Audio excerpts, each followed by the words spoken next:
Bonsoir, c'est Alexandra Brassinville. Ce soir, je fais une vidéo dédiée au docteur Françoise Macron-Noguès, donc la maman de notre président de la République. Le docteur Françoise Macron-Noguès a permis à une multitude d'enfants qui naissent comme moi avec un pseudo-hermaphrodisme congénital primaire ou intersexué.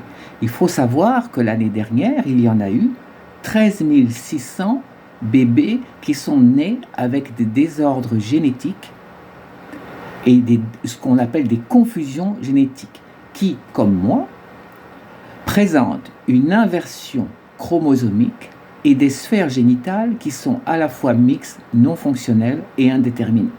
Donc, j'avais un micro-pénis traversé par une urètre, placé à la place du clitoris, une cavité vaginale qui était présente mais obturée par des tissus, et tout ceci dans une vulve. La fonction urinaire étant à la masculine, on m'a déclaré garçon.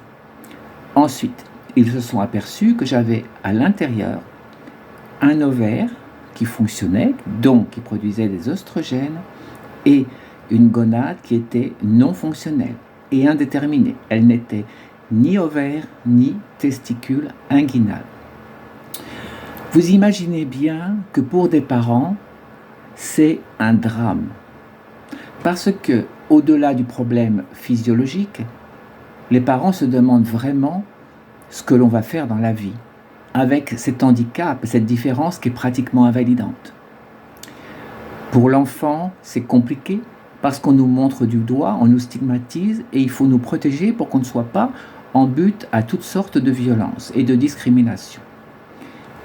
Le docteur Françoise Noguès a permis à toutes sortes de personnes, dont moi, d'être suivies proprement, officiellement, avec des médecins et des spécialistes qui savaient de quoi ils parlaient, donc des psychiatres, des endocrinologues et bien évidemment des psychanalystes.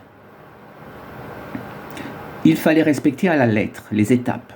9 ans après la puberté, donc à la majorité, 9 ans d'observation comportementale psychiatrique pour voir si on persistait à présenter des troubles.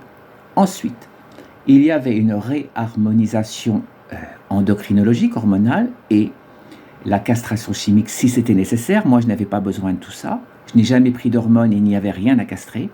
Et ensuite, les chirurgies si elles étaient nécessaires et si la personne allait les supporter. J'ai eu une énorme opération génitale et une rectification ensuite. À aucun moment, la sécurité sociale a payé pour moi.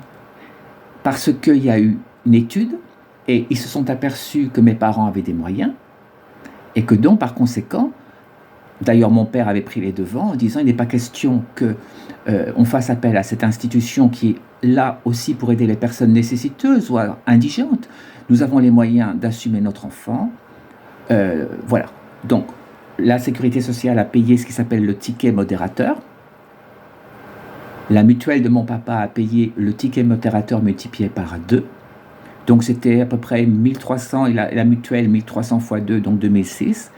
Et tous les dépassements d'honoraires des chirurgiens payés par mon père et ma mère.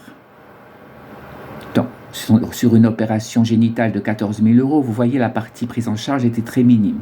Et j'ai ensuite, avec mon travail, quand je faisais les marchés avec mon mari, remboursé mes parents jusqu'au dernier centime. Donc, il ne faut pas dire non plus des bêtises.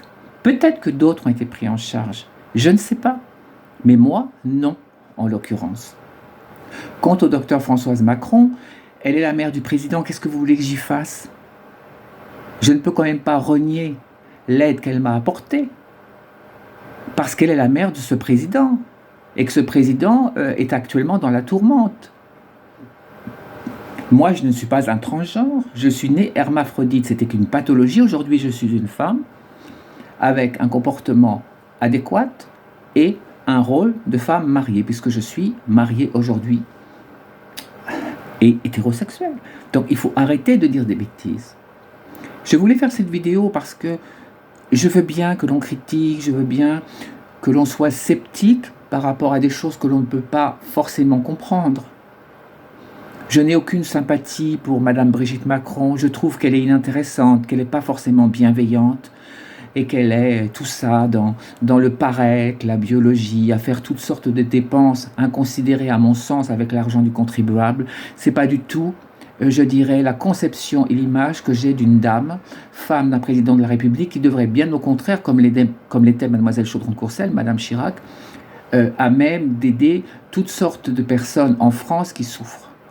Donc, cette personne ne m'intéresse pas. Mais en ce qui concerne le docteur Françoise Macron-Noguès, elle m'a été utile, elle a été respectueuse, respectable et surtout à l'écoute de mes parents, qui bien évidemment étaient un peu perdus par rapport à un tel problème. Donc je la remercie pour ce qu'elle a fait pour moi. Moi je suis honnête et quand les gens m'ont aidé, je le reconnais toujours. Pour le reste, c'est une autre histoire. Et j'ai pas forcément envie d'en parler parce que ça vole très bas, croyez-moi. Un jour on saura. Je vous remercie de votre écoute. À très bientôt. Alexandra Brazzaville.